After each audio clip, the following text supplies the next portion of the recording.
দূষিত পানি আর পারে বর্জ্যের ভাগাড়। দেশের দক্ষিণ পশ্চিমাঞ্চলের মিঠা পানির গড়াই নদীর এখন এমনই অবস্থা। কুষ্টিয়া শহরের কলকারখানা ও লোকালয়ের বর্জ্যে নদীর জীববৈচিত্র্য পড়েছে হুমকিতে। নানা রোগে আক্রান্ত হচ্ছে নদী পাড়ের বাসিন্দারা। পরিবেশবিদরা বলছেন, সুষ্ঠু বর্জ্য ব্যবস্থাপনা গড়ে তোলা না হলে অস্তিত্ব সংকটে পড়বে গড়াই নদী। কুষ্টিয়া থেকে শেখ হাসান বেলালের প্রতিবেদন, জানাচ্ছেন সৈয়দ মাহমুদ। যতকাল রবে পদ্মা যমুনা গৌরী মেঘনা বহমান, ততকাল রবে কীর্তি তোমার শেখ মুজিবুর রহমান। অন্নদাশঙ্কর রায়ের বিখ্যাত কবিতার গৌরী নদীর আরেক নাম গড়াই। পদ্মার প্রধান এ শাখা নদী কুষ্টিয়া থেকে বিভিন্ন জেলা ঘুরে মধুমতি নামে মিশেছে সুন্দরবনে।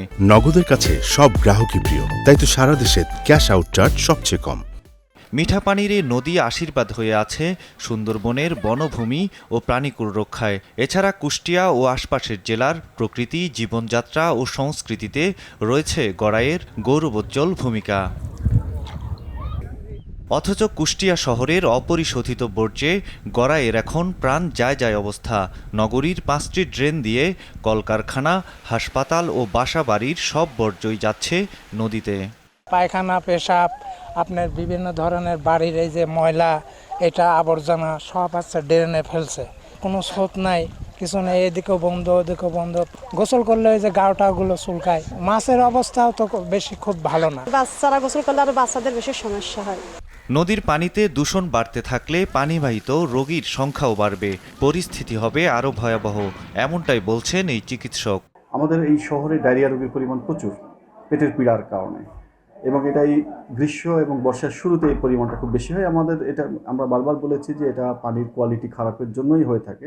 আরেকটা দ্বিতীয় কমন স্বাস্থ্য সমস্যা, সেটা হচ্ছে যে স্কিন প্রবলেম। আমরা আমাদের স্কিন বহির্ভাগে প্রচুর স্কিনের ডার্মাটাইটিস, কেমিক্যাল ডার্মাটাইটিস, ফাঙ্গাল ইনফেকশনের প্রচুর পেশেন্ট পেয়ে থাকে যারা নদীতে গোসল করে বা নদীর পানি সরাসরি ব্যবহার করছে। এগুলি মানুষের জন্য খুবই তীব্র, খুবই ভয়ঙ্কর রকমের স্বাস্থ্য হ্যাজার্ড সৃষ্টি করতে পারে যদি এটা ওপেন স্পেসে বা নদীতে ফেলা হয়ে থাকে। পরিবেশবিদরা বলছেন, উন্নত বর্জ্য ব্যবস্থাপনার অভাবে সব অত্যাচার যেন নদীকেই সহ্য করতে হচ্ছে। নগদের কাছে সব গ্রাহকই প্রিয়, তাই তো সারা দেশে ক্যাশ আউট চার্জ সবচেয়ে কম। নেতিবাচক প্রভাব পড়ছে জনপদেও।